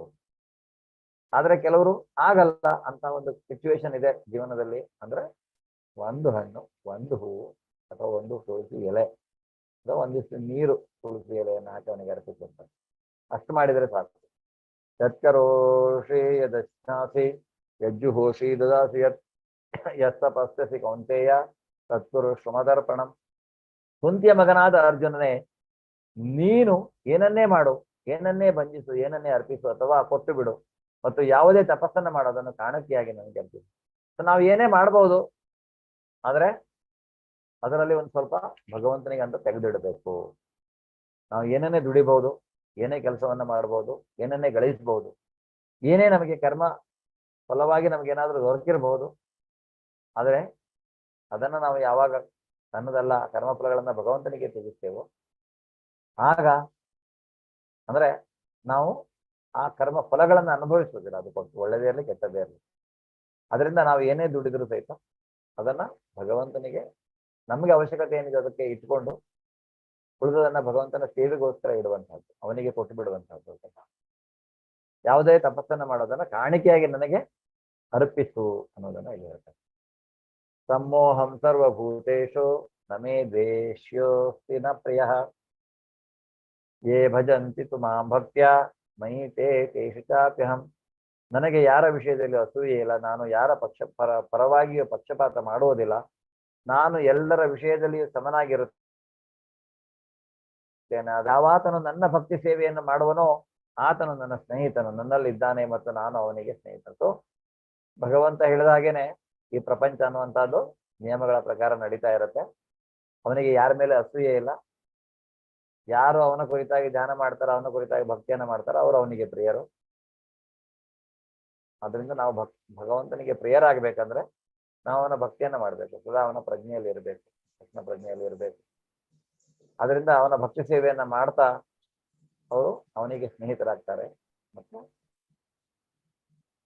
ಅವರಲ್ಲಿ ಅವನಿರ್ತಾನೆ, ಅವನಲ್ಲಿ ಅವರಿರ್ತಾರೆ ಅನ್ನುವಂಥದ್ದನ್ನ ಇಲ್ಲಿ ಅವನು ಹೇಳ್ತಾನೆ. ಅಪಿ ಚೇಸುದುರಾಚಾರೋ ಭಜತೆ ಮನ್ನನ್ಯ ಭಾಗ್ ಸಾಧುರೇವ ಸಮಂತವ್ಯ ಸಮ್ಯಕ್ ವ್ಯವಸಿತೋ ಹಿತ. ಯಾವನಾದರೂ ಅತ್ಯಂತ ಹೀನ ಕಾರ್ಯವನ್ನು ಮಾಡುತ್ತಿದ್ದರೂ ಆತನು ಭಕ್ತಿ ಸೇವೆಯಲ್ಲಿ ತೊಡಗಿದರೆ ಆತನನ್ನು ಸಾಧು ಎಂದೇ ಭಾವಿಸಬೇಕು. ಏಕೆಂದರೆ ಆತನು ತನ್ನ ನಿರ್ಧಾರದಲ್ಲಿ ಸರಿಯಾಗಿ ನೆಲೆಸಿದ್ದಾನೆ. ಅವನು ಯಾವುದೇ ರೀತಿಯಾದಂತಹ ಕೆಲಸವನ್ನ ಮಾಡಲಿ, ಅವನ ಕರ್ತವ್ಯ ಅಷ್ಟು ಮುಖ್ಯ ಅಲ್ಲ, ಅವನು ಮಾಡ್ತಾ ಇರುವಂತಹ ಭಕ್ತಿ ಅದು ಮುಖ್ಯವಾಗುತ್ತೆ. ಅದೇ ಅವನು ಭಕ್ತಿಯ ಮಾರ್ಗದಲ್ಲಿ ಇದ್ರೆ ಅವನು ಬೇಕಾದ್ರೆ ಯಾವುದೇ ರೀತಿಯ ಕೆಲಸವನ್ನ ಮಾಡ್ತಾ ಇದ್ರು ಸಹಿತ ಅವನು ನಿರ್ಧಾರದ ದೃಢವಾಗಿರೋದರಿಂದ ಅವನನ್ನು ನಾವು ಸಾಧು ಅಂತ ಭಾವಿಸಬೇಕು. ಅವನು ಒಂದು ಭಕ್ತಿಯನ್ನು ಹರೇ ಕೃಷ್ಣ ಏನಾಗುದಿಲ್ಲ ಕ್ಷಿಪ್ರಂ ಭವತಿ ಧರ್ಮಾತ್ಮ ಶಾಂತಿ ನಿಗಚ್ಚತಿ ಕೌಂತೆಯ ಪ್ರತಿ ಜಾನೀಹಿ ನಮೇ ಭಕ್ತಃ ಪ್ರಣಶ್ಯತಿ. ಕುಂತಿಯ ಮಗನಾದ ಅರ್ಜುನನೇ ಅವನು ಶೀಘ್ರವಾಗಿ ಧರ್ಮಾತ್ಮನಾಗುತ್ತಾನೆ ಮತ್ತು ಶಾಶ್ವತ ಶಾಂತಿಯನ್ನು ಪಡೆಯುತ್ತಾನೆ. ನನ್ನ ಭಕ್ತನು ಎಂದೂ ನಾಶವಾಗುವುದಿಲ್ಲ ಎಂದು ಧೈರ್ಯವಾಗಿ ಘೋಷಿಸು. ಅದರಿಂದ ಭಗವಂತ ಇಲ್ಲಿ ಹೇಳ್ತಾ ಇದ್ದಾನೆ, ಅವನು ಯಾರು ಭಗವಂತನ ಭಕ್ತಿಯನ್ನು ಮಾಡ್ತಾನೆ ಅವನು ಧರ್ಮಾತ್ಮನಾಗ್ತಾನೆ ಬಹಳ ಬೇಗ ಮತ್ತು ಶಾಶ್ವತವಾದಂತಹ ಶಾಂತಿಯನ್ನು ಅವನು ಪಡೆಯುತ್ತಾನೆ. ನನ್ನ ಭಕ್ತನು ಎಂದೂ ನಾಶವಾಗುವುದಿಲ್ಲ ಎಂದು ಧೈರ್ಯವಾಗಿ ಘೋಷಿಸು ಅಂತ ಹೇಳ್ತಾನೆ. ಭಗವಂತನ ಭಕ್ತಿಯನ್ನು ಮಾಡೋರು ಯಾವಾಗಲೂ ನಾಶವಾಗುವುದಿಲ್ಲ ಅವರು ಅನ್ನುವಂಥದ್ದನ್ನ ಇಲ್ಲಿ ಹೇಳ್ತಾನೆ.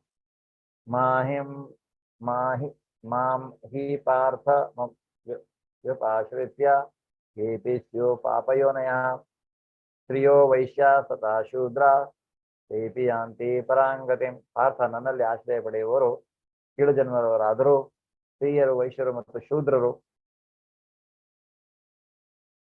ಪರಮಗತಿಯನ್ನು ಪಡೆಯಬಲ್ಲರು. ಸೊ ಯಾರೇ ಇರಲಿ ಅವರು ಭಗವಂತನಲ್ಲಿ ಭಕ್ತಿಯನ್ನ ಮಾಡೋದರಿಂದ ಅವನ ಆಶ್ರಯವನ್ನ ಪಡೆಯುವುದರಿಂದ ಅವರು ಪರಮಗತಿಯನ್ನು ಖಂಡಿತವಾಗಿಯೂ ಪಡೀತಾರೆ ಎಲ್ಲರೂ ಅನ್ನೋದನ್ನ ಇಲ್ಲಿ ಅವನು ಹೇಳ್ತಾನೆ.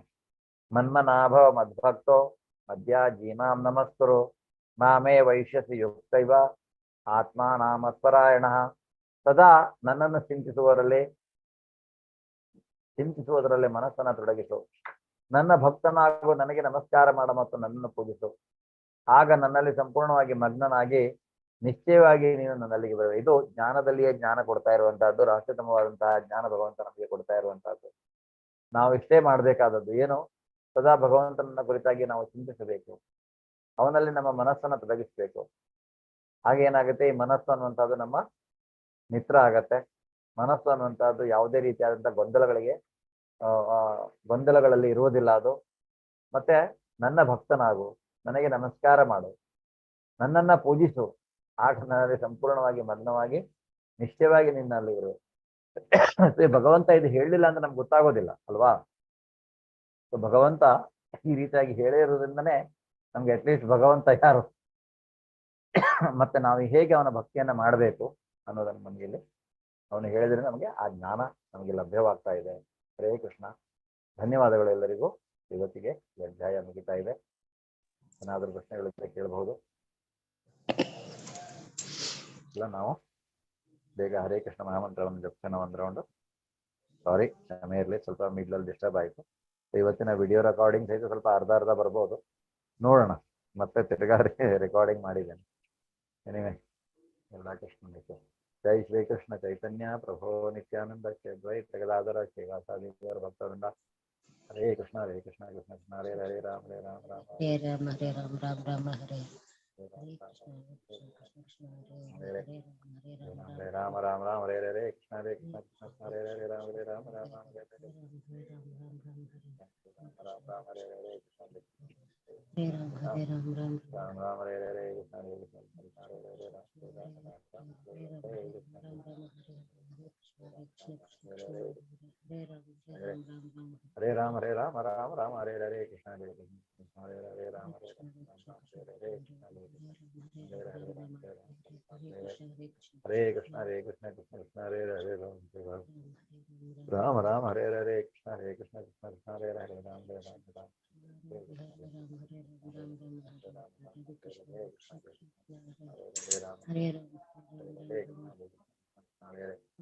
ಹರೇ ರಾಮ ಹರೇ ರಾಮ ರಾಮ ರಾಮ ಹರೇ ಹರೇ ಹರೇ ಕೃಷ್ಣ ಹರೇ ರಾಮ ಹರೇ ರಾಮ ರಾಮ ರಾಮ ಹರೇ ಹರೇ ಕೃಷ್ಣ ಹರೇ ಕೃಷ್ಣ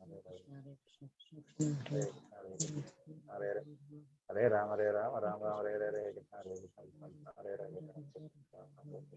ಹರೇ ಹರೇ ರಾಮ ಹರೇ ರಾಮ ರಾಮ ರಾಮ ಹರೇ ಹರೇ ಕೃಷ್ಣ ಹರೇ ಕೃಷ್ಣ ಹರೇ ಹರೇ ರಾಮ ರಾಮ ಹರೇ ಹರೇ ಕೃಷ್ಣ ಹರೇ ಕೃಷ್ಣ ಕೃಷ್ಣ ಹರೇ ಹರೇ ಹರೇ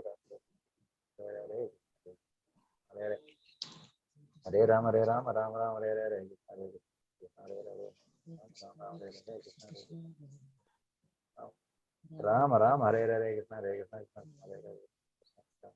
ಕೃಷ್ಣ ಹರೇ ಕೃಷ್ಣ ಕೃಷ್ಣ ಹರೇ ಹರೇ ಹರೇ ರಾಮ ಹರೇ ರಾಮ ರಾಮ ರಾಮ ಹರೇ ಹರೇ ಕೃಷ್ಣ ಹರೇ ಹರೇ ಹರೇ ರಾಮ ರಾಮ ಹರೇ ಹರೇ ಕೃಷ್ಣ ಹರೇ ಹರೇ ಹರೇ ರಾಮ ಹರೇ ರಾಮ ರಾಮ ರಾಮ ಹರೇ ಹರೇ ಕೃಷ್ಣ ಹರೇ ಕೃಷ್ಣ ಕೃಷ್ಣ ಹರೇ ಹರೇ ರಾಮ ಹರೇ ಹರೇ ಕೃಷ್ಣ ಹರೇ ಕೃಷ್ಣ ಹರೇ ಹರೇ ಹರೇ ರಾಮ ಹರೇ ರಾಮ ರಾಮ ರಾಮ ಹರೇ ಹರೇ ಕೃಷ್ಣ ಹರೇ ಕೃಷ್ಣ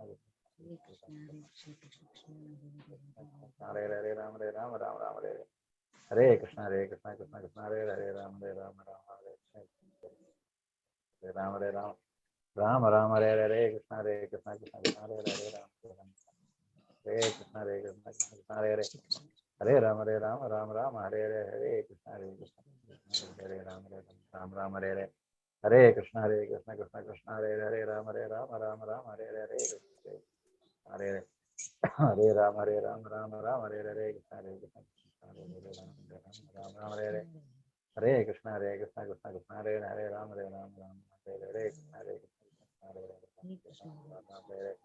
ಹರೇ ಕೃಷ್ಣ ಹರೇ ಕೃಷ್ಣ ಕೃಷ್ಣ ಕೃಷ್ಣ ಹರೇ ಹರೇ ರಾಮ ಹರೇ ರಾಮ ರಾಮ ರಾಮ ಹರೇ ಹರೇ ಕೃಷ್ಣ ಹರೇ ಕೃಷ್ಣ ಕೃಷ್ಣ ಕೃಷ್ಣ ಹರೇ ಹರೇ ಹರೇ ರಾಮ ಹರೇ ರಾಮ ರಾಮ ರಾಮ ಹರೇ ಹರೇ ಕೃಷ್ಣ ಹರೇ ಕೃಷ್ಣ ರಾಮ ಹರೇ ಹರೇ ಕೃಷ್ಣ ಹರೇ ಕೃಷ್ಣ ಕೃಷ್ಣ ಕೃಷ್ಣ ಹರೇ ಹರೇ ರಾಮ ಹರೇ ರಾಮ ರಾಮ ರಾಮ ಹರೇ ಹರೇ ಕೃಷ್ಣ ಹರೇ ಕೃಷ್ಣ ಕೃಷ್ಣ ಹರೇ ಹರೇ ಹರೇ ರಾಮ ಹರೇ ರಾಮ ರಾಮ ರಾಮ ಹರೇ ಹರೇ ಕೃಷ್ಣ ಹರೇ ಕೃಷ್ಣ ಕೃಷ್ಣ ಕೃಷ್ಣ ಹರೇ ಹರೇ ರಾಮ ಹರೇ ರಾಮ ರಾಮ ರಾಮ ಹರೇ ಹರೇ ಕೃಷ್ಣ ಹರೇ ಕೃಷ್ಣ ಕೃಷ್ಣ ಕೃಷ್ಣ ಹರೇ ಹರೇ ರಾಮ ಹರೇ ರಾಮ ಹರೇ ರಾಮ ರಾಮ ರಾಮ ಹರೇ ಹರೇ ಹರೇ ಕೃಷ್ಣ ಕೃಷ್ಣ ಕೃಷ್ಣ ಹರೇ ಹರೇ ರಾಮ ಹರೇ ರಾಮ ರಾಮ ರಾಮ ಹರೇ ಹರೇ ಹರೇ ಹರೇ ರಾಮ ಹರೇ ರಾಮ ರಾಮ ರಾಮ ಹರೇ ಹರೇ ಕೃಷ್ಣ ಕೃಷ್ಣ ಕೃಷ್ಣ ಕೃಷ್ಣ ಹರೇ ಹರೇ ರಾಮ ರಾಮ ರಾಮ ಹರೇ ಹರೇ ಕೃಷ್ಣ ಹರೇ ಹರೇ ಹರೇ ರಾಮ ರಾಮ ರಾಮ ಹರೇ ಹರೇ ಕೃಷ್ಣ ಕೃಷ್ಣ ಕೃಷ್ಣ ಕೃಷ್ಣ ಹರೇ ಹರೇ ರಾಮ ರಾಮ ರಾಮ ಹರೇ ಹರೇ ಕೃಷ್ಣ ಕೃಷ್ಣ ಹರೇ ಹರೇ ರಾಮ ರಾಮ ರಾಮ ಹರೇ ಹರೇ ಕೃಷ್ಣ ಕೃಷ್ಣ ಕೃಷ್ಣ ಕೃಷ್ಣ ಹರೇ ಹರೇ ರಾಮ ರಾಮ ರಾಮ ಹರೇ ಹರೇ ಕೃಷ್ಣ ಕೃಷ್ಣ ಹರೇ ಹರೇ ರಾಮ ರಾಮ ಹರೇ ಹರೇ ಕೃಷ್ಣ ಕೃಷ್ಣ ಕೃಷ್ಣ ಕೃಷ್ಣ ಹರೇ ಹರೇ ರಾಮ ರಾಮ ಹರೇ ಹರೇ ಕೃಷ್ಣ ಹರೇ ಹರೇ ರಾಮ ರಾಮ ರಾಮ ಹರೇ ಹರೇ ಹರೇ ಕೃಷ್ಣ ಕೃಷ್ಣ ಕೃಷ್ಣ ಹರೇ ಹರೇ ರಾಮ ರಾಮ ರಾಮ ಹರೇ ಹರೇ ಕೃಷ್ಣ ಹರೇ ರಾಮ ರಾಮ ಹರೇ ಹರೇ ಕೃಷ್ಣ ಕೃಷ್ಣ ಕೃಷ್ಣ ಕೃಷ್ಣ ಹರೇ ಹರೇ ರಾಮ ಹರೇ ಹರೇ ಹರೇ ರಾಮ ರಾಮ ರಾಮ ಹರೇ ಹರೇ ಕೃಷ್ಣ ಕೃಷ್ಣ ಕೃಷ್ಣ ಕೃಷ್ಣ ಹರೇ ಹರೇ ಕೃಷ್ಣ ಕೃಷ್ಣ ಕೃಷ್ಣ ಕೃಷ್ಣ ಹರೇ ಹರೇ ಹರೇ ರಾಮ ರಾಮ ರಾಮ ಹರೇ ಹರೇ ಕೃಷ್ಣ ಕೃಷ್ಣ ಕೃಷ್ಣ ಹರೇ ಹರೇ राम राम राम हरे हरे हरे कृष्ण कृष्ण कृष्ण हरे हरे हरे राम राम राम हरे हरे हरे कृष्ण हरे कृष्ण कृष्ण हरे हरे हरे राम राम राम हरे हरे हरे राम राम हरे हरे कृष्ण कृष्ण कृष्ण हरे हरे राम हरे कृष्ण हरे हरे राम राम राम हरे हरे कृष्ण कृष्ण हरे कृष्ण कृष्ण हरे राम राम राम हरे हरे कृष्ण कृष्ण राम राम हरे हरे कृष्ण हरे हरे राम राम राम हरे हरे कृष्ण कृष्ण हरे हरे हरे कृष्ण कृष्ण कृष्ण हरे हरे राम राम राम हरे हरे हरे कृष्ण कृष्ण कृष्ण हरे हरे राम राम राम हरे हरे कृष्ण हरे राम राम हरे हरे कृष्ण कृष्ण कृष्ण हरे हरे राम हरे हरे हरे कृष्ण पांचाकल्पतरुभ्यश्च कृपा सिन्धुभ्यः च पतितानां पावनेभ्यो वैष्णवेभ्यो नमो नमः ಭಗವದ್ಗೀತಾ ಗ್ರಂಥರಾಜಕ್ಕೆ ಜಯವಾಗಲಿ ಶ್ರೀಲಾ ಪ್ರಭುಪಾದರಿಗೆ ಜಯವಾಗಲಿ ಎಂದು ಮೆರೆದಿರುವ ಅನಂತ ಕೋಟಿ ವೈಷ್ಣವ ವೃಂದಕ್ಕೆ ಜಯವಾಗಲಿ ಹರೇ ಕೃಷ್ಣ ಧನ್ಯವಾದಗಳು ಹರೇ ಕೃಷ್ಣ ಧನ್ಯವಾದಗಳು ಗುರುಜಿ ಹರೇ ಕೃಷ್ಣ ಹರೇ ಪ್ರಭುಜಿ ಕೃಷ್ಣ ಧನ್ಯವಾದಗಳು ಪ್ರಭುಜಿ ಧನ್ಯವಾದಗಳು ಹರೇ ಪ್ರಭುಜಿ ಕೃಷ್ಣ ಮಾತಾಜಿ ಪದ್ಮಿನಿ ಮಾತಾಜಿ ಹರೇ ಕೃಷ್ಣ ಧನ್ಯವಾದಗಳು ಸ್ವರಮ ಮಾತಾಜಿ ಹರೇ ಕೃಷ್ಣ ಧನ್ಯವಾದಗಳು ಹರೇ ಕೃಷ್ಣ ಪ್ರಭುಜಿ ಧನ್ಯವಾದಗಳು ಧನ್ಯವಾದಗಳು